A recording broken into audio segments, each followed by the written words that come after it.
ಇದು dengue fever ನಿಯಂತ್ರಣ ಅಂದರೆ ಏನಪ್ಪ ಅಂದರೆ ಸೊಳ್ಳೆಗಳ ನಿಯಂತ್ರಣ.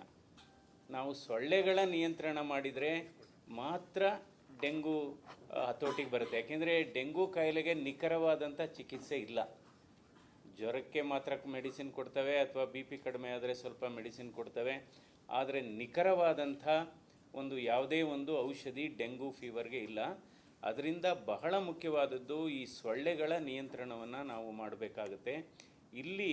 ಯಾಕೆಂದರೆ ಯಾವಾಗಲೂ ಅಷ್ಟೇ, ನಾವು ಇದೆಲ್ಲ ಮಳೆಗಾಲ ಬಂದಂಥ ಮಳೆ ಪ್ರಾರಂಭದಲ್ಲಿ ನಾವು ಡೆಂಗು ಈ ಸೊಳ್ಳೆಗಳಿಂದ ಹರಡುವಂಥ ಕಾಯಿಲೆಗಳು ಜಾಸ್ತಿ ಆಗುತ್ತೆ. ಇವತ್ತು ಈ ಸೊಳ್ಳೆಗಳ ನಿಯಂತ್ರಣ ಆಗದೇ ಇದ್ದರೆ ಡೆಂಗು ಜೊತೆಗೆ ಬೇರೆ ಬೇರೆ ಕಾಯಿಲೆಗಳು ಬರುತ್ತೆ. ಚಿಕನ್ ಗುನ್ಯಾ ಬರ್ಬೋದು, ಜೀಕಾ ವೈರಸ್ ಕಾಯಿಲೆ ಬರ್ಬೋದು. ಇವೆಲ್ಲ ಮಾರಕ ಕಾಯಿಲೆಗಳು. ಅದರಿಂದ ಇದನ್ನು ಇವತ್ತು ನಾವು ಯಾವ ರೀತಿ ಕೆಲಸ ಮಾಡಬೇಕು ಅಂದರೆ, ಕೋವಿಡ್ ಬಂದಂಥ ಸಂದರ್ಭದಲ್ಲಿ ನಾವು ಕೋವಿಡ್ನ ಪ್ಯಾಂಡಮಿಕ್ ಅಂದ್ವಿ. ಪ್ಯಾಂಡಮಿಕ್ ಅಂದರೆ ಏನು? ಇಡೀ ಪ್ರಪಂಚದಲ್ಲಿ ಎಲ್ಲ ದೇಶಗಳಲ್ಲೂ ಕಾಯಿಲೆ ಬಂದರೆ ಅದನ್ನ ಪ್ಯಾಂಡಮಿಕ್ ಅಂತೀವಿ. ಇವತ್ತು ನಮ್ಮ ರಾಜ್ಯದಲ್ಲಿ, ನಮ್ಮ ದೇಶದಲ್ಲೇ ಇದು ಬಹಳ ವೇಗವಾಗಿ ಹರಡೋದ್ರಿಂದ ಇವತ್ತು ನಮ್ಮ ದೇಶದಲ್ಲಿ ಈ ಡೆಂಗು ಫೀವರ್ ನಮ್ಮ ರಾಜ್ಯದಲ್ಲಿ ಮತ್ತು ನಮ್ಮ ಜಿಲ್ಲೆಗಳಲ್ಲಿ ಇದು ಎಂಡಮಿಕ್ ಆಗಿದೆ. ಎಂಡಮಿಕ್ ಅಂದರೆ ರಾಜ್ಯಾದ್ಯಂತ ಇದು ಆಗಿದೆ. ಅದಕ್ಕೋಸ್ಕರ ನಾವು ಯಾವ ರೀತಿ ಕೋವಿಡ್ ಮಾದರಿಯಲ್ಲಿ ನಾವು ಚಿಕಿತ್ಸೆ ವ್ಯವಸ್ಥೆಯನ್ನು ಮಾಡಿದ್ವಿ, ಅದೇ ರೀತಿ ಇವಾಗಲೂ ಮಾಡಬೇಕಾಗುತ್ತೆ. ಅದರಿಂದ ಇದನ್ನು ನಾನೇನು ಹೇಳೋದು ಅಂದರೆ, ಇದನ್ನು ಒಂದು ಮೆಡಿಕಲ್ ಎಮರ್ಜೆನ್ಸಿ ಅಂತ ಡಿಕ್ಲೇರ್ ಮಾಡಬೇಕಾಗುತ್ತೆ. You have to declare it as a medical emergency. ಯಾಕೆಂದರೆ ಇದು ತುರ್ತು ಚಿಕಿತ್ಸೆ ಅಗತ್ಯ ಇದೆ. ಈಗಾಗಲೇ ಇದು ಡೆಂಗು ಟೆಸ್ಟ್ಗೆ ಈಗ ಒಂದು ದರ ನಿಗದಿ ಮಾಡಿದೆ. ಅದ್ರ ಪ್ರಕಾರ ನಡ್ಕೋಬೇಕು. ಯಾವ್ಯಾವ ನರ್ಸಿಂಗ್ ಹೋಮ್ಗಳಾಗ್ಬೋದು, ಲ್ಯಾಬ್ರೇಟ್ರಿಗಳಾಗ್ಬೋದು, ಅಥವಾ ಡಯಾಗ್ನಾಸ್ಟಿಕ್ ಸೆಂಟರ್ಗಳಾಗ್ಬೋದು, ಅದು ಸರಿಯಾಗಿ ಆ ದರಕ್ಕಿಂತ ಹೆಚ್ಚು ಅವರೇನಾದರೂ ಕಲೆಕ್ಟ್ ಮಾಡಿದರೆ ಅಂಥವ್ರ ಮೇಲೆ ಹೆಚ್ಚಿನ ಕ್ರಮ ತೆಗೆದುಕೋಬೇಕು. ಅಂಥ ಲ್ಯಾಬ್ರೇಟ್ರಿಗಳನ್ನ ಕ್ಲೋಸೇ ಮಾಡಬೇಕು ಅಂತ ನಾನು ಆಗ್ರಹ ಮಾಡ್ತೇನೆ. ಇವತ್ತು ಈ ಮಸ್ಕಿಟೋ, ಈ ಸೊಳ್ಳೆಗಳ ನಿಯಂತ್ರಣಕ್ಕೆ ಯಾಕೆ ಬರ್ತಾ ಇಲ್ಲ ಅಂದರೆ, ಇದು ನಾವು ಮೂಲಭೂತ ಸೌಕರ್ಯಗಳನ್ನ ಏನು ಮಾಡ್ತಾ ಇದ್ದೀವಿ, ಫ್ಲೈಓವರ್ ಆಗ್ಬೋದು, ಅಂಡರ್ಪಾಸ್ ಆಗ್ಬೋದು, ಅಥವಾ ಬ್ರಿಡ್ಜಸ್ ಆಗ್ಬೋದು, ಈ ಯಾವುದೇ ಕಾಮಗಾರಿ ಆನ್ ಟೈಮ್ ಮುಗಿತಾ ಇಲ್ಲ. ಎಲ್ಲ ಅರ್ಧ ಫ್ಲೈಓವರ್ಗಳು ಅರ್ಧ ಆಗಿದೆ, ಅಲ್ಲಿಗೆ ನಿಲ್ಲಿಸಿದ್ದಾರೆ. ಅಂಡರ್ಪಾಸ್ ಅರ್ಧ ಆಗಿದೆ, ಅಲ್ಲಿ ನಿಲ್ಲಿಸಿದ್ದಾರೆ. ಅಥವಾ ರೋಡ್ಗಳು ಅಗದು ಬಿಟ್ಟಿದ್ದಾರೆ, ಅಲ್ಲೆಲ್ಲ ನೀರು ಮಳೆಗಾಲ ಬಂದಂಥ ಸಂದರ್ಭದಲ್ಲಿ, ಮಳೆ ಬಂದಂಥ ಸಂದರ್ಭದಲ್ಲಿ, ಯಾಕೆಂದರೆ ಇವತ್ತು ಏಡಿಸ್ ಈಜಿಪ್ಟ್ ಅಂತ ಏನಿದೆ, ಈಜಿಪ್ಟಿ ಅಂತ ಈ ಮಸ್ಕಿಟೋಯಿಂದಲೇ ಇದು ಹರಡೋದು. ಒಂದು ಇದಿದೆ, ಅದು ಹಗಲೊತ್ತೇ ಕಚ್ಚೋದು ಅಂತ. ಅಂದರೆ ರಾತ್ರಿ ಹೊತ್ತು ಕಚ್ಬೋದು, ಹಗಲೊತ್ತು ಜಾಸ್ತಿ ಕಚ್ಚುತ್ತೆ ಅಂತ ಇದು ನಮ್ಮ ಅಧ್ಯಯನ ಹೇಳುತ್ತೆ. ಅದು ನಿಜನೂ ಸರಿ. ಆದರೆ ಇವತ್ತು ಈ ಸೊಳ್ಳೆ ನಿಯಂತ್ರಣಕ್ಕೆ ಯಾಕೆ ಇಲ್ಲಿ ಬರ್ತಾ ಇಲ್ಲ ಅಂದರೆ, ಇದು ಎಲ್ಲ ಇಲಾಖೆಗಳು ಕೆಲಸ ಮಾಡಬೇಕು. ಒಂದು ಆರೋಗ್ಯ ಇಲಾಖೆ ಕೆಲಸ ಮಾಡಬೇಕು, ನಗರಾಭಿವೃದ್ಧಿ ಇಲಾಖೆ ಕೆಲಸ ಮಾಡಬೇಕು, ನಂತರ ಪಂಚಾಯಿತಿ, ನಮ್ಮ ಜಿಲ್ಲಾ ಪರಿಷತ್ತು ಕೂಡ ಕೆಲಸ ಮಾಡಬೇಕು, ಎಲ್ಲ ಮತ್ತು ವಾಟರ್ ಸಪ್ಲೈ ಸಿವರೇಜ್ ಬೋರ್ಡ್ ಕೆಲಸ ಮಾಡಬೇಕು ಎಲ್ಲ. ಅದಕ್ಕೋಸ್ಕರ ನಾನು ಇವತ್ತು ಈ ಡೆಂಗು ಕಾಯಿಲೆಯನ್ನು ಮೆಡಿಕಲ್ ಎಮರ್ಜೆನ್ಸಿ ಅಂತ ಸ್ಟೇಟ್ ಮೆಡಿಕಲ್ ಎಮರ್ಜೆನ್ಸಿ ಅಂತ ಡಿಕ್ಲೇರ್ ಮಾಡಬೇಕು, ನಂಬರ್ 1. ಎರಡನೇದು, ಇದಕ್ಕೆ ಈ ಸಾಂಕ್ರಾಮಿಕ ಈ ಇನ್ಫೆಕ್ಷನ್ ಕಂಟ್ರೋಲ್ ಮಾಡಲಿಕ್ಕೆ ಒಂದು ಟಾಸ್ಕ್ ಫೋರ್ಸನ್ನು ಕೂಡ ಮಾಡಬೇಕು. ಇದಕ್ಕೋಸ್ಕರ ಒಂದು ಟಾಸ್ಕ್ ಫೋರ್ಸೇ ಮಾಡಬೇಕು. ಅದಕ್ಕೆ ಯಾರ್ಯಾರು ಪರಿಣಿತರಿದ್ದಾರೆ ಅವರನ್ನು ಈ ಟಾಸ್ಕ್ ಫೋರ್ಸಲ್ಲಿ ಮಾಡಿ ಅವರ ಸಲಹೆಗಳನ್ನು ಕೂಡ ಪಡಿಬೇಕಾಗುತ್ತೆ. ಸೊ ಇವತ್ತು ಪುನಃ ಹೇಳ್ತೇನೆ, ನಮ್ಮ ವ್ಯವಸ್ಥೆ ಏನಾಗಿದೆ ಅಂದರೆ, ಮಳೆಗಾಲದ ಸಮಸ್ಯೆಗಳಿಗೆ ನಾವು ಪರಿಹಾರ ಯಾವಾಗ ಮಾಡಬೇಕು ಅಂದರೆ ಬೇಸಿಗೆ ಕಾಲದಲ್ಲಿ ಮಾಡಬೇಕು. ಬೇಸಿಗೆ ಕಾಲದ ಸಮಸ್ಯೆ ಅಂದರೆ ನೀರು ಕುಡಿಯೋ ನೀರಿನ ಅದನ್ನು ಮಳೆಗಾಲದಲ್ಲಿ ನಾವು ರೆಡಿ ಮಾಡಬೇಕು. ನಾವು ಉಲ್ಟಾ ಮಾಡ್ತಾ ಇದ್ದೀವಿ, ಮಳೆಗಾಲ ಸಮಸ್ಯೆನ ಮಳೆ ಶುರುವಾದ ಮೇಲೆ ಮಾಡ್ತಾ ಇದ್ದೀವಿ. ಸೊ ಹೀಗಾಗಿ ಇವತ್ತು ಇದನ್ನು ವಾರ್ ಫುಟ್ಟಿಂಗಲ್ಲಿ ಮಾಡಬೇಕಾಗುತ್ತೆ.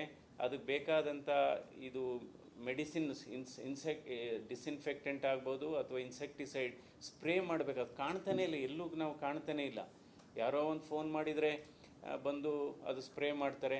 ಸೊ ಅದರಿಂದ ಇದು ಸಾರ್ವಜನಿಕರದ್ದು ಕೂಡ ಪಾತ್ರ ಇದೆ. ಒಂದು ಸರ್ಕಾರದ ಪಾತ್ರ ಇದೆ, ಇನ್ನೊಂದು ಸಾರ್ವಜನಿಕರು ಕೂಡ ಅವರ ಮನೆ ಸುತ್ತಮುತ್ತ ಇರತಕ್ಕಂಥ ಯಾವುದಾದ್ರೂ ವಸ್ತುಗಳು, ಯಾಕೆಂದರೆ ನಿಮಗೆಲ್ಲ ಗೊತ್ತಿದೆ, ಇದು ಕೆಲವೆಲ್ಲ ಕಂಟೈನರ್ಸು, ಡ್ರಮ್ಸು, ಬಕೆಟ್ಸು, ಅಥವಾ ಬ್ರೋಕನ್ ಪಾರ್ಟ್ಸು ಅದರಲ್ಲೆಲ್ಲ ನೀರು ಇರೋದನ್ನ ಅಲ್ಲೇ ಇದು ಬೆಳೆಯೋದು. ಇದು ಮಸ್ಕಿಟೋ ಅಂದರೆ ಈ ಸೊಳ್ಳೆ ಎಲ್ಲಿ ಉತ್ಪತ್ತಿ ಆಗುತ್ತೆ ಆ ಉತ್ಪತ್ತಿ ಆಗೋದನ್ನ ನಾವು ನಿಲ್ಲಿಸಬೇಕಾಗುತ್ತೆ. ಇದಕ್ಕೆ ಬಹುಶಃ ಕಂಟಿನ್ಯೂಯಸ್ ಆಗಿ ಇದು ಪ್ರೊಸೆಸ್ನ ನಾವು ಮಾಡಬೇಕಾಗುತ್ತೆ. ನಂತರ ಇವತ್ತು ಮಕ್ಕಳಲ್ಲಿ ಕೂಡ ಜಾಸ್ತಿ ಆಗ್ತಾ ಇದೆ. ಇವತ್ತು ಡೆಂಗಿ ಫೀವರ್ ಏನಿದೆ ಇದು ಮಕ್ಕಳಲ್ಲೂ ಕೂಡ ಜಾಸ್ತಿ ಆಗ್ತಾ ಇದೆ. ಅದರಿಂದ ಎಲ್ಲ ಸ್ಕೂಲ್ಗಳಿಗೂ, ಅದು ಸ್ಕೂಲ್ಗಳಾಗ್ಬೋದು, ಕಾಲೇಜ್ಗಳಾಗ್ಬೋದು, ಸುತ್ತೋಲೆಗಳು ಹೋಗಬೇಕು. ಅವ್ರ ಮ್ಯಾನೇಜ್ಮೆಂಟ್ ಜೊತೆನೂ ಮೀಟಿಂಗ್ ಮಾಡಬೇಕಾಗುತ್ತೆ. ಸ್ಕೂಲ್ ಮ್ಯಾನೇಜ್ಮೆಂಟ್ ಜೊತೆನೂ ಮೀಟಿಂಗ್ ಮಾಡಿ, ಯಾಕೆಂದರೆ ಇವತ್ತು ಸುಮಾರು ಮಕ್ಕಳು ಇವತ್ತು ಅಡ್ಮಿಟ್ ಆಗ್ತಾ ಇದ್ದಾರೆ ಡೆಂಗು ಫೀವರಿಂದ. ಈಗಾಗಲೇ 6ರಿಂದ 7 ಜನ ಡೆತ್ ಆಗಿದೆ ನಮ್ಮ ರಾಜ್ಯದಲ್ಲಿ. ಸುಮಾರು 7,000ಕ್ಕೂ ಹೆಚ್ಚು ಸೋಂಕಿತರಿದ್ದಾರೆ ಇವತ್ತು ಡೆಂಗುವಿಂದ. ಬೆಂಗಳೂರಲ್ಲೇ ಸುಮಾರು ಒಂದೇ ದಿವಸ 500ರಿಂದ 700 ಕೇಸಸ್ ದಾಖಲಾಗ್ತಾ ಇದೆ. ಚಿಕ್ಕಮಂಗ್ಳೂರಲ್ಲಿ ಜಾಸ್ತಿ ಆಗ್ತಾ ಇದೆ, ಮೈಸೂರಲ್ಲಿ ಜಾಸ್ತಿ ಆಗ್ತಾ ಇದೆ, ಹಾಸನ ಆಗ್ಬೋದು. ಒಬ್ಬರು ವೈದ್ಯರು ಕೂಡ ಮೃತಪಟ್ಟಿದ್ದಾರೆ. ಯಾಕೆಂದರೆ ಈ ಡೆಂಗು ಏನಾಗಿದೆ ಅಂದರೆ ಅದು ಶಾಕ್. ಡೆಂಗು ಕಾಂಪ್ಲಿಕೇಶನ್ ಶುರುವಾದರೆ ಅದಕ್ಕೆ ಚಿಕಿತ್ಸೆನೇ ಇಲ್ಲ. Almost 99% death. ಅದರಿಂದ ಇದೊಂದು ಬಹಳ ಗಂಭೀರವಾದಂಥ ಕಾಯಿಲೆ. ಸೊ ಇವತ್ತು ಮಸ್ಕಿಟೋ ಕಂಟ್ರೋಲಲ್ಲಿ ನಾವು ಎಲ್ಲೋ ಒಂದು ತಪ್ಪು ನಾವು ಸರಿಯಾಗಿ ಮಾಡ್ತಾ ಇಲ್ಲ. ಇವತ್ತು ಸೊಳ್ಳೆಗಳ ನಿಯಂತ್ರಣವನ್ನು ಮಾಡೋದ್ರಲ್ಲಿ ಸರ್ಕಾರ ಎಲ್ಲೋ ಒಂದು ಕಡೆ ಎಡವಿದೆ ಅಂತಲೇ ಹೇಳಬೇಕಾಗುತ್ತೆ. ಸೊ ಅದರಿಂದ ನಂತರ ಈಗ ಯಾವ್ಯಾವುದೋ ನಾವು ಕೊಡ್ತೀವಿ, ಏನೇನೋ ನಾವು ಫ್ರೀ ಕೊಡ್ತೀವಿ.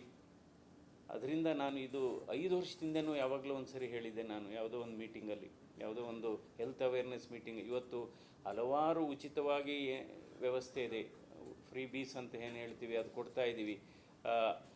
ಅದರ ಜೊತೆಗೆ ಅಥವಾ ಬಹಳ ಮುಖ್ಯವಾದದ್ದು ನಾವು ಡಿಸ್ಇನ್ಫೆಕ್ಟೆಡ್, ಇದು ತುಂಬ ಏನಪ್ಪ ಇದು ಕ್ರೇಜಿ ಐಡಿಯಾ ಅನ್ಬೋದು.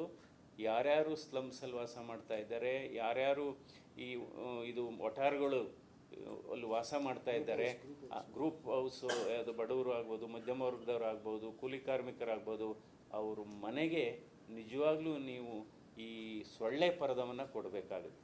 ನಿಜವಾಗ್ಲೂ ಇದು ಬಹಳ ಮುಖ್ಯವಾದದ್ದು. ಇದನ್ನು ಉಚಿತವಾಗೇ ಸೊಳ್ಳೆ ಪರದವನ್ನು ನಾವು ಕೊಟ್ಟರೆ ಸುಮಾರು ನಿಯಂತ್ರಣ ಆಗುತ್ತೆ. ಸೊ ಯಾಕೆಂದರೆ ಇವತ್ತು ಈಗ ನಾವು ಡೆಂಗು ಫೀವರ್ನ ಟ್ರೀಟ್ ಮಾಡೋದಕ್ಕಿಂತ ಮಸ್ಕಿಟೋನ ಟ್ರೀಟ್ ಮಾಡಬೇಕು. ಮಸ್ಕಿಟೋ ನಿಯಂತ್ರಣ ಆದರೆ ಆಟೋಮ್ಯಾಟಿಕ್ಕಾಗಿ ಡೆಂಗು ಫೀವರ್ ಬರೋದು ಕಡಿಮೆ ಆಗುತ್ತೆ. ಸೊ ಅದರಿಂದ ಉಚಿತವಾದಂಥ ಸೊಳ್ಳೆ ಪರದನ್ನು ಹಂಚಿದರೆ ನಿಜವಾಗ್ಲೂ ಈ ಕಾಯಿಲೆ ನಿಯಂತ್ರಣಕ್ಕೆ ಬರುತ್ತೆ. ಈ ಕಾಯಿಲೆ ಒಂದೇ ಅಲ್ಲ, ಮಲೇರಿಯಾ ಆಗ್ಬೋದು, ಝೀಕಾ ವೈರಸ್ ಆಗ್ಬೋದು, ಚಿಕನ್ಗುನಿಯಾ ಆಗ್ಬೋದು, ಈ ರೀತಿ ಇದು ಮಾಡಬೇಕಾಗುತ್ತೆ. ಇವಾಗ ನಾವು ಕೋವಿಡ್ ಸಂದರ್ಭದಲ್ಲಿ ಉಚಿತವಾಗಿ ಚಿಕಿತ್ಸೆ ಕೊಟ್ವಿ. ಇವತ್ತು ಡೆಂಗು ಫೀವರ್ಗೆ ಕೇವಲ ನಾವು ಟೆಸ್ಟ್ಗೆ ಮಾತ್ರ ಕ್ಯಾಪ್ ಮಾಡಿದ್ದೀವಿ, ಅಂದರೆ ದರವನ್ನು ನಿಗದಿ ಮಾಡಿದ್ದೇವೆ, 250-300 ರೂಪಾಯಿಗೆ ಮಾಡಬೇಕು ಅಂತ.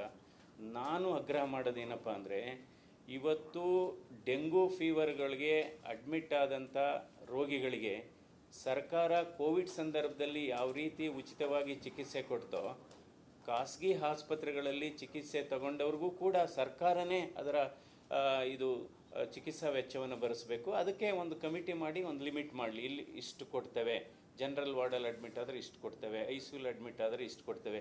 ಯಾವ ರೀತಿ ನಾವು ಕೋವಿಡ್ ಮಾದರಿನಲ್ಲಿ ನಾವು ಚಿಕಿತ್ಸೆ ವೆಚ್ಚವನ್ನು ಸರ್ಕಾರ ಭರಿಸ್ತೋ ಅದೇ ರೀತಿ ಭರಿಸಬೇಕಾಗುತ್ತೆ. ಇದು ನನ್ನ ಆಗ್ರಹ, ಇದು ನನ್ನ ಸಲಹೆ ಮತ್ತು ನನ್ನ ಅಭಿಪ್ರಾಯ ಅಂತ ಹೇಳ್ತೇನೆ. ಮತ್ತು ಹಲವಾರು ದೇಶಗಳಲ್ಲಿ ಇವತ್ತು ಮೆಕ್ಸಿಕೋ ಆಗ್ಬೋದು, ಬ್ರೆಜಿಲ್ ಆಗ್ಬೋದು, ವಿಯೆಟ್ನಾಂ, ಇವನ್ ಥರ್ಡ್ ವರ್ಲ್ಡ್ ಕಂಟ್ರೀಸ್, 3ನೇ ರಾಷ್ಟ್ರಗಳು ಕೂಡ ಇವತ್ತು, ಯಾಕೆಂದರೆ ಡೆಂಗು ಫೀವರ್ಗೆ ವ್ಯಾಕ್ಸಿನನ್ನು ಇಂಟ್ರೊಡ್ಯೂಸ್ ಮಾಡಿದ್ದಾರೆ. ವ್ಯಾಕ್ಸಿನ್ ಯಾಕೆಂದರೆ ಆ ವ್ಯಾಕ್ಸಿನ್ ತಗೊಂಡ್ರೆ, ಅಂದರೆ ಅದು ಮಕ್ಕಳಿಗೆ ಕೊಡೋಂಥದ್ದು, ಅದು ಟೀನೇಜರ್ಸ್ಗೆ ಕೊಡೋಂಥದ್ದು. 9 ವರ್ಷದಿಂದ 16 ವರ್ಷದ ವಯೋಮಿತಿಯಲ್ಲಿ ಇರ್ತಕ್ಕಂಥವ್ರಿಗೆ ನಾವು ಈ ಡೆಂಗು ವ್ಯಾಕ್ಸಿನ್, ನಮಗೆ ಗೊತ್ತು ಇದು ಜೂನ್ ಜುಲೈನಲ್ಲಿ ಬರುತ್ತೆ ಅಂತ ಗೊತ್ತು. ಆ ಸಂದರ್ಭದಲ್ಲಿ ನಾವು ವ್ಯಾಕ್ಸಿನ್ ಕೊಟ್ಟರೆ ಮಕ್ಕಳಿಗೆ, ಯಾಕೆಂದರೆ ಇದು ಕಾಂಪ್ಲಿಕೇಶನ್ ಆದರೆ ಬಹಳ ಗಂಭೀರವಾದಂಥ ಕಾಯಿಲೆ ಇದು. ನಾವು ಯಾವಾಗಲೂ ಡೆಂಗು ಕಾಂಪ್ಲಿಕೇಶನ್ ಯಾವಾಗ ಶುರುವಾಗುತ್ತೆ ಅಂತ, ಜ್ವರ ಎಲ್ಲ ಹೋಗಿ ಇನ್ನೇನು ಚೆನ್ನಾಗಾಯಿದ್ರು ಮನೆಗೆ ಹೋಗ್ತಾ ಇದ್ದಾರೆ ಅಂದರೆ ಆಮೇಲೆ ಕಾಂಪ್ಲಿಕೇಶನ್ ಶುರುವಾಗೋದು ಜ್ವರ ಕಡಿಮೆ ಆದಮೇಲೆ. ಜ್ವರ ಇದ್ದಾಗ ಬರೀ ಮಾಮೂಲಿ ಜ್ವರ ಇರುತ್ತೆ, ಜ್ವರ ಸ್ಟಾಪ್ ಆಗಿ ನಾವು ಮೇಲ್ನೋಟಕ್ಕೆ ಚೆನ್ನಾಗಿದ್ದೀವಿ ಅಂದಾಗ ಶುರುವಾಗುತ್ತೆ. ಸೊ ಪ್ಲೇಟಿಲೆಟ್ಸ್ ಕಡಿಮೆ ಆಗೋದು, ಆಮೇಲೆ ಬ್ಲಡ್ ವೆಸಲ್ಸ್ ಲೀಕೇ ಆಗುತ್ತೆ, ಎಲ್ಲ ಕಡೆ ಬ್ಲಡ್ ವೆಸಲ್ಸ್ ಲೀಕ್ ಆಗುತ್ತೆ. ನೀರು ತುಂಬಿಕೊಳ್ಳುತ್ತೆ, ಹೊಟ್ಟೆಲಿ ನೀರು ತುಂಬಿಕೊಳ್ಳುತ್ತೆ, ಲಂಗ್ಸಲ್ಲಿ ನೀರು ತುಂಬಿಕೊಳ್ಳುತ್ತೆ, ಹಾರ್ಟಲ್ಲಿ, ಕಿಡ್ನಿನಲ್ಲಿ ಎಲ್ಲ ಇರುತ್ತೆ. ಸೊ ಹೀಗಾಗಿ ಇವತ್ತು ವ್ಯಾಕ್ಸಿನ್ ಬಹುಶಃ ನಾವು ಇದನ್ನು ಲೋಕಸಭೆಯಲ್ಲೂ ಕೂಡ ನಾವು ಕೇಂದ್ರದ ಆರೋಗ್ಯ ಸಚಿವರ ಗಮನಕ್ಕೂ ಕೂಡ ನಾನು ತರಲಿದ್ದೇನೆ. ಬಹುಶಃ ನಮ್ಮ ದೇಶದಲ್ಲೂ ಕೂಡ ಇವತ್ತು ಡೆಂಗು ವ್ಯಾಕ್ಸಿನನ್ನು ನಾವು ಈ ವಲ್ನರಬಲ್ ಗ್ರೂಪ್ ಏನಿದೆ ಅವ್ರಿಗೆ ಕೊಡತಕ್ಕಂಥ ಕೆಲಸವನ್ನು ನಾವು ಮಾಡಬೇಕಾಗಿದೆ. ಏಕೆಂದರೆ ಆ ಡೆಂಗು ವ್ಯಾಕ್ಸಿನ್ ತಗೊಂಡು ಅಕಸ್ಮಾತ್ ಡೆಂಗು ಬಂದ್ರೂ ಕ್ರಿಟಿಕಲ್ ಆಗಲ್ಲ, ಅವ್ರು ICU ಹೋಗೋ ಅವಶ್ಯಕತೆ ಇರಲ್ಲ, ಅಥವಾ ಈ ಸಾವಿನ ಪ್ರಮಾಣ ಗಣನೀಯವಾಗಿ ಕಡಿಮೆ ಆಗುತ್ತೆ. ಸೊ ಈ ರೀತಿ ನಾವು ಕೆಲಸ ಮಾಡಬೇಕಾಗುತ್ತೆ. ಇವಾಗ ಕೆಲವು ಮಾತ್ರೆಗಳು ಕೂಡ ಶಾರ್ಟೇಜ್ ಇದೆ ಅಂತ ಕೆಲವು ಕಡೆ ಇದೆ. ಯಾಕೆಂದರೆ ಜ್ವರಕ್ಕೆ ನಮಗೆ ಗೊತ್ತಿದೆ, ಕೋವಿಡ್ ಸಂದರ್ಭದಲ್ಲಿ ಡೋಲೋ ಆಗ್ಬೋದು, ಕ್ರೋಸಿನ್ ಆಗ್ಬೋದು, ಪ್ಯಾರಾಸೆಟಮಾಲ್ ಅಂತ ಹೇಳ್ತೀವಿ ಇಂಗ್ರೀಡಿಯೆಂಟು. ಸೊ ಇದ್ರ ಕೊರತೆನೂ ಇದೆ ಅಂತ ಗೊತ್ತಾಗಿದೆ. ಅದನ್ನೆಲ್ಲ ನಿಭಾಯಿಸಬೇಕಾಗಿದೆ. ಅಂದರೆ ಇದಕ್ಕೆ ಒಂದು ಕಂಟ್ರೋಲ್ ರೂಮ್ ಅಂತಲೂ, ವಾರ್ ರೂಮ್ ಅಂತಲೂ ಕೂಡ ಮಾಡಬೇಕಾಗಿದೆ. ವಾರ್ ರೂಮ್ ಅಂತಲೂ ಮಾಡಿ ಇದನ್ನು ಮಾನಿಟ್ರ್ ಮಾಡಬೇಕು. ಯಾಕೆಂದರೆ ದಿನದಿಂದ ದಿನಕ್ಕೆ ಹೆಚ್ಚಾಗ್ತಾ ಇದೆ. ಬಟ್ ಬಹಳ ಮುಖ್ಯವಾದದ್ದು, ನಮ್ಮ ಏನು ಇದು ಕಾಮಗಾರಿಗಳಾಗ್ತಾ ಇದೆ ಅದು ಆನ್ ಟೈಮ್ ಆಗಬೇಕು. ನೀವು ಫ್ಲೈಓವರ್ ಆದರೂ ಆಗಲಿ, ಅಂಡರ್ ಪಾಸಲ್ಲಿ ನೀರು ಎಲ್ಲ ಅಕ್ಯುಮುಲೇಟ್ ಆಗ್ತಾ ಇದೆ, ಅಲ್ಲೆಲ್ಲ ಮಳೆ ಬಂದಾಗ ಅದು ಫ್ರೆಶ್ ವಾಟರ್ ಆಗುತ್ತೆ, ಅಲ್ಲಿ ಈ ಸೊಳ್ಳೆಗಳು ಜಾಸ್ತಿ ಆಗ್ತಾ ಇದೆ. ಸೊ ಅದರಿಂದ ಇವತ್ತು ನಾವು ಕಾಮಗಾರಿಗಳನ್ನು ಅರ್ಧಕ್ಕೆ ನಿಲ್ಲಿಸಿ ಇನ್ನೊಂದು ಹೊಸ ಕಾಮಗಾರಿ ಮಾಡೋವಂಥದ್ದು, ಅದು ಎರಡನೇ ಕಾಮಗಾರಿ ಅರ್ಧಕ್ಕೆ ನಿಲ್ಲಿಸಿ ಮೂರನೇ ಕಾಮಗಾರಿ ಯಾವುದೂ ಕಂಪ್ಲೀಟ್ ಆಗಲ್ಲ. ಹೀಗಾಗಿ ಎಲ್ಲ ಕಡೆ ನೀರು ಸೇರ್ತಾ ಇದೆ, ನೀರು ಸಂಗ್ರಹಣೆ ಆಗಿ ಇವತ್ತು ಸೊಳ್ಳೆಗಳ ನಿಯಂತ್ರಣ ಆಗ್ತಾ ಇಲ್ಲ ಸರಿಯಾಗಿ. ಸೊ ಈ ರೀತಿ ಮುನ್ನೆಚ್ಚರಿಕೆಯನ್ನು ನಾವು ವಹಿಸಬೇಕಾಗುತ್ತೆ. ಸೊ ಶಾಲೆಗಳಲ್ಲಿ ಮಾತ್ರ ಕೆಲವು ದೇಶಗಳಲ್ಲಿ ಮಕ್ಕಳು, ಯಾಕೆಂದರೆ ಇದು ಶಾಲೆಗಳಿಗೆ ಹೋದಂಥ ಸಂದರ್ಭದಲ್ಲಿ ಶಾಲೆಗಳಲ್ಲಿ ಇದು ಸೊಳ್ಳೆಗಳು ತುಂಬಾ ಇದೆ. ನಾನು ಸ್ಕೂಲ್ಗೆ ಹೋಗಿದ್ದೀನಿ, ಕೆಲವೆಲ್ಲ ತುಂಬ ಇದೆ. ಮಕ್ಕಳಿಗೆ ರೆಪಲೆಂಟ್ಸ್ ಅಂತ ಹಾಕ್ತಾರೆ, ಮೊಸ್ಕಿಟೋ ರೆಪಲೆಂಟ್ನ ಇಲ್ಲಿ ಅಂಟಿಸಿದರೆ ಅಂಥ ಮಕ್ಕಳಿಗೆ ಅದು ಕಚ್ಚಲ್ಲ. ಸೊ ಸ್ಪ್ರೇ ಮಾಡೋಕ್ಕಾಗಲ್ಲ ಮಕ್ಕಳಿಗೆ. ಈ ಮೊಸ್ಕಿಟೋ ರೆಪಲೆಂಟ್ಸ್ ಅಂದ್ಬಿಟ್ಟು ಒಂದು ಸ್ಟಿಕ್ಕರ್, ಅದು ಅಟ್ಲೀಸ್ಟು ಅದನ್ನು ಕೂಡ ನಾವು ಮಾಡಬೇಕಾಗುತ್ತೆ. ಈ ರೀತಿ ಮುನ್ನೆಚ್ಚರಿಕೆ ಕ್ರಮಗಳನ್ನು ನಾವು ಮಾಡಬೇಕು. ಅಲ್ಲದೇ ಇದ್ದರೆ ಈಗಾಗಲೇ ಸಾವಿರಾರು ಜನರಿಗೆ ಇವತ್ತು ಡೆಂಗು ಫೀವರ್ನ ನಾವು ನೋಡ್ತಾ ಇದ್ದೇವೆ. ಇದು ರಿಪೋರ್ಟೆಡ್ 6ರಿಂದ 7 ಜನ ಸಾವನ್ನಪ್ಪಿರೋದು ರಿಪೋರ್ಟೆಡ್, ಅನ್ರಿಪೋರ್ಟೆಡ್ ಎಷ್ಟು ಗೊತ್ತಿಲ್ಲ.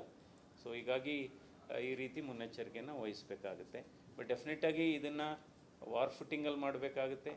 Again I reiterate, it should be declared as a medical emergency, state medical emergency. Task force ಮಾಡಬೇಕು. ನಂತರ ಉಚಿತವಾಗಿ ಇವರಿಗೆ ಖಾಸಗಿ ಆಸ್ಪತ್ರೆಗಳಲ್ಲೂ ಚಿಕಿತ್ಸೆ ಕೊಡತಕ್ಕಂಥ ವ್ಯವಸ್ಥೆಯನ್ನು ಮಾಡಿ, ಕೋವಿಡ್ ಸಂದರ್ಭದಲ್ಲಿ ಯಾವ ರೀತಿ ಕ್ಯಾಪ್ ಮಾಡಿದರು ಬೇರೆ ಬೇರೆ ಆಸ್ಪತ್ರೆಗಳು, ಆ ಲಿಮಿಟಲ್ಲೇ ಚಿಕಿತ್ಸೆ ಆಗಬೇಕು. ಸೊ ಈ ರೀತಿ ನಾವು ಕ್ರಮಗಳನ್ನು ವಹಿಸಬೇಕಾಗುತ್ತೆ. ಯಾಕೆಂದರೆ ಆರೋಗ್ಯದ ಮುಂದೆ ಯಾವುದೂ ಕೂಡ ಅದಕ್ಕಿಂತ ದೊಡ್ಡದು ಯಾವುದೂ ಇಲ್ಲ. ಡೆಂಗುಗೆ ವ್ಯಾಕ್ಸಿನ್ ಇದೆ. ಡೆಂಗುಗೆ ಜಪಾನೀಸ್ ಫರ್ಮಿಂದ ಒಂದು ವ್ಯಾಕ್ಸಿನ್ ಇದೆ, ಸಿಂಗಪೂರು ಅಮೆರಿಕಾದಿಂದನೂ ಕೂಡ ಇದೆ. ಡೆಂಗಿ ವ್ಯಾಕ್ಸಿಯಾ ಅಂತ ಅನಿಸುತ್ತೆ ಅದರ ಹೆಸರು. ಸೊ ಕೋವಿಡ್ ಬಂದಿತ್ತು ಅನ್ಎಕ್ಸ್ಪೆಕ್ಟೆಡ್ ಆಗಿ, ಅದು ಬಂದ 1 ವರ್ಷ 2 ವರ್ಷದಲ್ಲಿ ಅದಕ್ಕೊಂದು ವ್ಯಾಕ್ಸಿನ್ ಅನ್ನು ಕಂಡುಹಿಡಿದು ಎಲ್ರಿಗೂ ಕೊಡುವಂಥ ಕೆಲಸ ಆಯಿತು. ಆದರೆ ಡೆಂಗ್ಯೂ ಅನ್ಎಕ್ಸ್ಪೆಕ್ಟೆಡ್ ಅಲ್ಲ, ಬಹಳ ವರ್ಷಗಳಿಂದ ಇದೆ. ಕೋವಿಡ್ಗೆ ತಗೊಳ್ಳುವಷ್ಟು ಮುಂಜಾಗ್ರತಾ ಕ್ರಮಗಳನ್ನು ಸರ್ಕಾರಗಳು, ಯಾಕೆಂದರೆ ಈ ವ್ಯಾಕ್ಸಿನ್ ಕೊಡುವಂಥದ್ದು ಇಂಥವನ್ನೇ ಆಗ್ತಾವೆ ಎಲ್ಲ ತಗೋಬೇಕು. Should be declared as some sort of a national policy also. ಯಾಕೆಂದರೆ ಅಟ್ಲೀಸ್ಟ್ ವಲ್ನರಬಲ್ ಮಕ್ಕಳಿಗೆ, ಸೊ ಸ್ಕೂಲಿಗೆ ಕಳಿಸ್ಬೇಕಾದ್ರೂ, ಅಂದರೆ ಸ್ಕೂಲ್ ಮ್ಯಾನೇಜ್ಮೆಂಟು ಕೂಡ ನಾವು ಎಲ್ಲ ಈಗಾಗಲೇ ಹೇಳಿದೆ, ಎಲ್ಲ ಸ್ಕೂಲ್ ಮ್ಯಾನೇಜ್ಮೆಂಟನ್ನು ಒಂದು ಮೀಟಿಂಗ್ ಕರೆದು, ಯಾಕೆಂದರೆ ಇವತ್ತು ಜಾಸ್ತಿ ಖಾಸಗಿ ಶಾಲೆಗಳೇ ಇದೆ.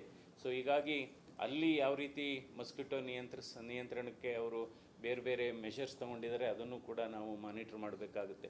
ಯಾಕೆಂದರೆ ನೀವು ಹೋಗಿ ಸ್ಕೂಲ್ಗಳಲ್ಲಿ ಕೆಲವು ಕಡೆ ಟಾಯ್ಲೆಟ್ಸ್ ಇರುತ್ತೆ, ಅಲ್ಲಿ ಹೋದರೆ ಸೊಳ್ಳೆ ಇರುತ್ತೆ, ಅಥವಾ ಕೆಲವು ಪ್ಲೇ ಗ್ರೌಂಡಲ್ಲಿ ಇರುತ್ತೆ. ಸೊ ಕೆಲವ್ರು ಮಕ್ಕಳಿಗೆ ರೆಪಲೆಂಟ್ಸು ಹಾಕಿ ಕಳಿಸ್ತಾರೆ. ಬೇರೆ ದೇಶಗಳಲ್ಲಿ ಕೆಲವಿದೆ. ಈವನ್ ಮಧ್ಯಮ ವರ್ಗದ ಬಡ ದೇಶಗಳಾದ ಮೆಕ್ಸಿಕೋ, ಬ್ರೆಜಿಲ್, ಅವೆಲ್ಲ ನಮ್ಮ ಕೆಟಗರಿಗೆ ಬರುತ್ತೆ. ಅಫ್ಕೋರ್ಸ್ ನಾವು ಈಗ ಸ್ವಲ್ಪ ಮುಂದುವರೆದಿದ್ದೀವಿ. We are ahead because maybe ಈಗ we are by another we are already 5th ಪ್ಲೇಸಲ್ಲಿದ್ದೀವಿ as far as world's largest economy. So ಇನ್ನೊಂದು 5 ವರ್ಷ ಹೋದರೆ ಬಹುಶಃ ನಾವು 3rd ಪ್ಲೇಸಿಗೆ ಬರ್ತೀವಿ. India will come to the 3rd place. ಈಗ 3rd ಪ್ಲೇಸಿಗೆ ಬರಬೇಕಾದ್ರೆ ನಾವು ಜಪಾನು ಮತ್ತು ಜಪಾನು ಮತ್ತು ಜಪಾನ್ ಮೇಲೆ ಹೋಗ್ತಾ ಇದ್ದೀವಿ ನಾವು, ಜಪಾನು ಜರ್ಮನಿ ಮೇಲೆ ಹೋಗ್ತಾ ಇದ್ದೀವಿ. ಸೊ ಡೆಫಿನೆಟಾಗಿ ಡೆಂಗು ವ್ಯಾಕ್ಸಿನ್ ವಲ್ನರಬಲ್ ಗ್ರೂಪ್ಗೆ ಕೂಡ ಅವಶ್ಯಕತೆ ಇದೆ. ಇದು ಬಹಳ ಮುಖ್ಯವಾದದ್ದು.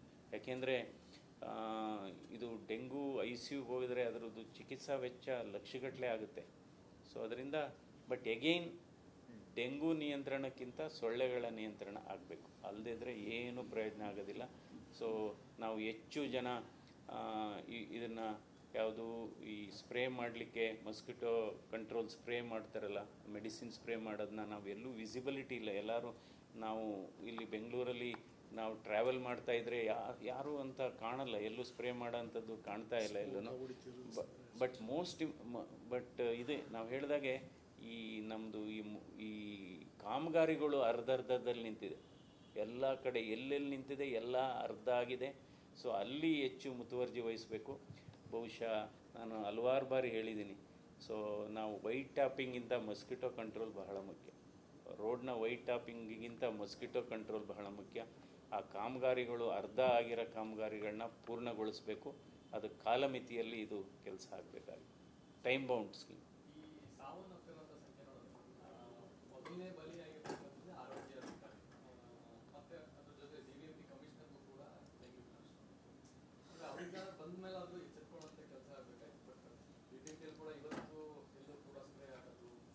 ಅದೇ ಅಲ್ಲ, ನಮ್ಮ ಕಣ್ಣಿಗೆ ಯಾರು ಕಾಣ್ತಾ ಇಲ್ಲ. ಈಗ ಹೇಗೆ ಇರಬೇಕು ಅಂದರೆ, ನೀವು ರೋಡಲ್ಲಿ ಹೋದರೆ ಅಟ್ಲೀಸ್ಟ್ 2-3 ರೋಡಲ್ಲಿ ಹೋದರೆ ಒಂದು 2-3 ಕಡೆ ಆದರೂ ಕಾಣಬೇಕು ಅವರು. ಸೊ ಆಮೇಲೆ ನೀರು ನಿಲ್ದಾಗ ನೋಡ್ಕೋಬೇಕಾಗುತ್ತೆ. ನಮ್ಮದು ರಿಯಲ್ ಪ್ರಾಬ್ಲಮ್ ಇರೋದು ಈಗಾಗಲೇ ಹೇಳಿದೆ, ಮಳೆ. ಈಗ ನಮಗೆ ಗೊತ್ತು ಯಾವ್ಯಾವ ಪ್ರದೇಶದಲ್ಲಿ ನೀರು ನಿಲ್ಲುತ್ತೆ, ಯಾವ್ಯಾವ ಫ್ಲ್ಯಾಟ್ಗಳಿಗೆ ಅಪಾರ್ಟ್ಮೆಂಟ್ಗೆ ನೀರು ನುಗ್ಗುತ್ತೆ ಅಂದ್ಬಿಟ್ಟು ಪ್ರೀವಿಯಸ್ ಇಯರೇ ಗೊತ್ತಿರುತ್ತೆ. ಸೊ ಆ ಪ್ರಾಬ್ಲಮ್ಸ್ನ ನಾವು ಬೇಸಿಗೆ ಕಾಲದಲ್ಲಿ ಅಡ್ರೆಸ್ ಮಾಡಬೇಕು. ಸೊ ಆಮೇಲೆ ಕುಡಿಯೋ ನೀರಿನ ಸಮಸ್ಯೆ ನಮಗೆ ಗೊತ್ತು, ಯಾವ್ಯಾವ ಕಡೆ ಕುಡಿಯೋ ನೀರಿನ ಆ ಸಮಸ್ಯೆನ ನಾವು ಮಳೆಗಾಲದಲ್ಲಿ ನಾವು ಅಡ್ರೆಸ್ ಮಾಡಬೇಕು. ಎಲ್ಲೇ ಈಗ ಇಷ್ಟೊಂದು ಮಳೆ ಹುಯ್ಯುತ್ತೆ ಬೆಂಗಳೂರಿಗೆ, 17 TMC ಮಳೆ ನೀರು ಬರುತ್ತೆ ಅಂತ ಒಂದು ಇಂಡಿಯನ್ ಇನ್ಸ್ಟಿಟ್ಯೂಟ್ ಆಫ್ ಸೈನ್ಸ್ ಅಧ್ಯಯನ ಇದೆ. ಅಟ್ಲೀಸ್ಟು ಆದಷ್ಟು ಈಗ ಇಂಟರ್ಲಿಂಕಿಂಗ್ ಆಫ್ ರಿವರ್ಸು ಕಷ್ಟ. ಅಟ್ಲೀಸ್ಟು ನಾವು ಎಲ್ಲೆಲ್ಲಿ ಸಾಧ್ಯ ಮಳೆಯ ನೀರನ್ನ, ಪಬ್ಲಿಕ್ ವಾಟರ್ನ ಹಾರ್ವೆಸ್ಟ್ ಮಾಡಿ ಆ ರೋಡಲ್ಲಿ ಬಿದ್ದಂಥ ಮಳೆ ನೀರನ್ನ ನಾವು ಕೆರೆಗಳಿಗೆ ಡೈವರ್ಟ್ ಮಾಡಬೇಕು. ಅಲ್ಲಲ್ಲೇ ಎಲ್ಲೆಲ್ಲಿ ಸಾಧ್ಯ ಅಲ್ಲೆಲ್ಲ ಡೈವರ್ಟ್ ಮಾಡಬೇಕು. ಪೈಪ್ಸ್ ಯೂಸ್ ಮಾಡಿಕೊಂಡು ಈಗೆಲ್ಲ ಮಾಡ್ತಾರೆ ದೊಡ್ಡ ದೊಡ್ಡ. ಈಗೇನಾಗಿದೆ ಕೆರೆಗಳಿಗೆಲ್ಲ ಏನಾಗಿದೆ, ಕೆರೆ ಸುತ್ತ ಎಲ್ಲೋದ್ರೂ ಲೇಕ್ ಡೆವಲಪ್ಮೆಂಟ್ ಅಂತ ಮಾಡಿ ವಾಕಿಂಗ್ ಲೈನ್ ಮಾಡಿದ್ದೀವಿ ನಾವು. ವಾಕಿಂಗ್ ಲೈನ್ ಮಾಡಿದಾಗ ಏನಾಗುತ್ತೆ, ಸ್ವಲ್ಪ ಅದು ಒಂದು ಅರ್ಧ ಅಡಿ ಜಾಸ್ತಿ ಇರುತ್ತೆ, ಭೂಮಿ ಸರ್ಫೇಸ್ಗಿಂತ ಮೇಲಿರುತ್ತೆ. ಸೊ ಮಳೆ ಬಿದ್ದ ನೀರು ಒಳಗಡೆ ಕೆರೆ ಒಳಗೆ ಹೋಗಲ್ಲ. ಸೊ ಅಂಥ ಕಡೆ ಎವರಿ 20 ಅಡಿಗೆ ಒಂದೊಂದು ದೊಡ್ಡ ಯಾವುದು ಡ್ರೈನೇಜು ಹಾಕಬೇಕು, ಯಾವುದು ಟ್ಯೂಬ್ಗಳು ಹಾಕಬೇಕು, ಪೈಪ್ಗಳು ಅಂತೀವಲ್ಲ, ಪೈಪ್ಗಳು ಹಾಕಿ ಅದಕ್ಕೆ ಮೆಶ್ ಹಾಕಬೇಕು. ಆ ಮೆಶ್ ಹಾಕಿದರೆ ಏನಾಗುತ್ತೆ, ನೀರು ಇಟ್ಸ್ ವೆರಿ ಇಂಪಾರ್ಟೆಂಟ್. ನಾನು ಸುಮಾರು ಇಂಜಿನಿಯರ್ಸ್ ಕೇಳಿದ್ದೀನಿ, ಈ ಪೈಪ್ಗಳು ಹಾಕಿ 30 ಅಡಿಗೆ ಕೆರೆ ಸುತ್ತ ಪೈಪ್ ಹಾಕಿ ಅದ್ರ ನೀರು ಡ್ರೈನ್ ಮಾಡಿ ಅದಕ್ಕೆ ಮೆಶ್ ಹಾಕಿದರೆ ಏನಾಗುತ್ತೆ, ನಾವು ಕಾಫಿ ಸೋಸ್ದಂಗೆ ಆಗುತ್ತೆ.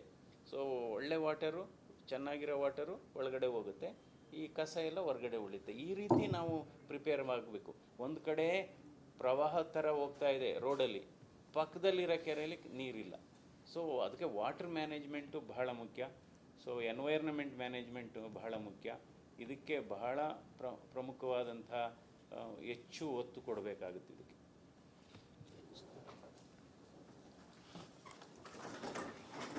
ಆಮೇಲೆ ಇನ್ನೊಂದು ಬೇರೆ ವಿಚಾರ ಇದೆ, ಕ್ಲಾರಿಫೈ ಮಾಡಿ. ಇವಾಗ ಈ ಚನ್ನಪಟ್ಟಣ ವಿಧಾನಸಭಾ ಕ್ಷೇತ್ರಕ್ಕೆ ಅನಸೂಯ ಮಂಜುನಾಥ್ ಅವರು ಸ್ಪರ್ಧೆ ಮಾಡ್ತಾರೆ ಅಂತ ಈ ಕೆಲವು ಪತ್ರಿಕೆಗಳಲ್ಲಿ ಗಾಳಿ ಸುದ್ದಿ ಇದೆ. ನಾನು ಇಲ್ಲಿ ಸ್ಪಷ್ಟೀಕರಣ ಕೊಡ್ತೇನೆ, 100% ಅವರು ಸ್ಪರ್ಧೆ ಮಾಡಲ್ಲ. ಇದೆಲ್ಲ ಗಾಳಿ ಸುದ್ದಿ. ಸೊ ಅದರಿಂದ ನಮಗೂ ಮುಜುಗರ ಆಯಿತು ಓದಿ ಕೆಲವು ಪತ್ರಿಕೆಗಳಲ್ಲಿ. ಇದು ಯಾರಪ್ಪ ಹೇಳಿದರು, ಎಲ್ಲಿಂದ ಉತ್ಪತ್ತಿ ಆಯ್ತಿದು, ಸೊ ಏನೂ ಗೊತ್ತಿಲ್ಲ ಎಲ್ಲಿಂದ. ಸೊ ಯಾಕೆಂದರೆ ಅನಸೂಯ ಮಂಜುನಾಥ್ ಅವರು 100% ಹೇಳ್ತೀನಿ, ಅದು ಚುನಾವಣೆಯಲ್ಲಿ ಸ್ಪರ್ಧೆ ಮಾಡಲ್ಲ. ಇದೆಲ್ಲ ಒಂದು ಗೊಂದಲ ಸೃಷ್ಟಿ ಮಾಡತಕ್ಕಂಥ ಒಂದು ವ್ಯವಸ್ಥೆ ಅಂತ ಹೇಳ್ತೇನೆ. ಬಟ್ ಆದರೆ ದಯವಿಟ್ಟು ಸೊಳ್ಳೆ ನಿಯಂತ್ರಣ ಹೆಡ್ಲೈನ್ ಮಾಡಿ, ಇದನ್ನ ಈಗ ಎಲ್ರಿಗೂ ಒಂದು ಮಾನ್ಯ ಸಂಸದರು ಒಂದು 2-3 ವಿಷಯಗಳನ್ನು ಉಲ್ಲೇಖ ಮಾಡಿದ್ರು. ಕನ್ಸ್ಟ್ರಕ್ಷನ್ ಏರಿಯಾದಲ್ಲಿ ವರ್ಕ್ ಡಿಲೇ ಆಗ್ತಾ ಇರೋದ್ರಿಂದ ಈ ಥರದ್ದು ಸೊಳ್ಳೆಗಳು ಈ ಕಾಫಿ ಕಪ್ಗಳಲ್ಲಿ ಪೇಪರ್ ಕಪ್ ಎಲ್ಲರಲ್ಲಿ ಬಿಸಾಕಿರ್ತಾರೆ, ಅಲ್ಲೂ ಎಳ್ನೀರು ಬಿಡೆ ಕನ್ಸ್ಟ್ರಕ್ಷನ್ ಎಲ್ಲೆಲ್ಲಿ plastic ಪ್ಲಾಸ್ಟಿಕ್ ಬಾಟ್ಲಿ ಇದ್ರದ್ದೆಲ್ಲ ಚೀಫ್ ಮಿನಿಸ್ಟರ್ ಟ್ವೀಟ್ ಮಾಡಿರೋದ್ರಲ್ಲಿ ಹಾಕಿದ್ದಾರೆ ಅದೆಲ್ಲ. ಇಲ್ಲಿ ಏನಾಗಿದೆ ಡಾಕ್ಟ್ರೆ, ಇವ್ರಿಗೆ ಕನ್ಸ್ಟ್ರಕ್ಷನ್ ವರ್ಕ್ ಕಂಪ್ಲೀಟ್ ಮಾಡ್ಲಿಕ್ಕೆ ರೋಡು ಬ್ರಿಡ್ಜ್ ದುಡ್ಡಿಲ್ಲ ಸರ್ಕಾರದಲ್ಲಿ, ಹಂಗಾಗಿ ಏನಾಗಿದೆ ಎಲ್ಲ ವರ್ಕೆಲ್ಲ ಸ್ಥಗಿತ ಆಗೋಗ್ಬಿಟ್ಟಿದೆ. ಸರ್ಕಾರ ಅಟ್ಲೀಸ್ಟ್ ಕ್ಲೀನಿಂಗ್ ಆದ್ರೆ ಗಮನ ಕೊಡಬೇಕು ಅನ್ನತಕ್ಕಂಥದ್ದು ಡಾಕ್ಟರ್ ಮಂಜುನಾಥ್ ಅವರ ಒತ್ತಾಯ. ಇವತ್ತು ಎಲ್ರಿಗೂ ಧನ್ಯವಾದಗಳು ಸರ್. ಸರ್ಕಾರದ ವೈಫಲ್ಯತೆ ಏನು ಮಾಡ್ಲಿಕ್ಕಾಗಲ್ಲ. ಆಮೇಲೆ ಸ್ವಚ್ಛತೆಗೆ ಹೈಜಿನ್ಗೆ ಬಹಳ ಇಂಪಾರ್ಟೆಂಟ್ ಕೊಡಬೇಕು. ಎನ್ವೈರ್ನ್ಮೆಂಟ್ ಇದ್ರು ಈಗ ಪರ್ಟಿಕ್ಯುಲರ್ಲಿ ಹೇಳಿದ್ನಲ್ಲ, ವಾಟರ್ ಮ್ಯಾನೇಜ್ಮೆಂಟ್ ಬಹಳ ಮುಖ್ಯ. ವಾಟರ್ ಮ್ಯಾನೇಜ್ಮೆಂಟ್ ಆದರೆ ಆಟೋಮೆಟಿಕ್ಕಾಗಿ ಇವೆಲ್ಲ ಬರುತ್ತೆ. ಸೊ ಇದು ultimately it is failure of proper infrastructure management. Circular ಮಾತ್ರ ಹೊರಡಿಸ್ತಾ ಇದ್ದಾರೆ ಆರೋಗ್ಯ ಇಲಾಖೆ, ಬಟ್ ಇಂಪ್ಲಿಮೆಂಟ್ ಆಗ್ತಾ ಇದೆ.